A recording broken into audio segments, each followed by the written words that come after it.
आता आपल्याला साबुदाण्याची खिचडी करायची आहे उपासासाठी। त्यासाठी साबुदाणा भिजवून घेतला आहे 4-5 तास। नंतरची प्रोसेस आता मी आता गॅसवर कढई ठेवून गॅस चालू केला आहे आणि साजूक तूप टाकला आहे 2 चमचे। तुम्ही तेल पण टाकू शकता। तूप गरम झाले की ह्या मिरच्या टाकायच्या आहेत।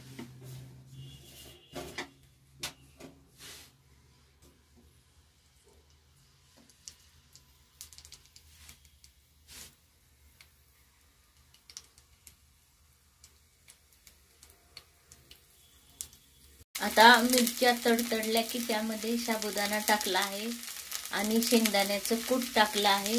आता ह्यामध्ये सेंधा नमक टाकायचं आहे, कारण सेंधा नमक उपासाला चालतं।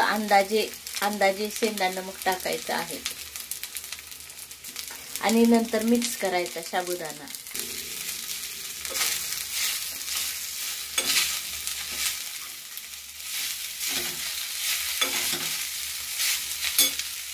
ह्यावर आता थोडा हलवून झाकण ठेवून द्यायचे। त्यावर आता थोडे हलवले की झाकण ठेवायचे। पहा आता साबुदाणा झाला आहे तयार।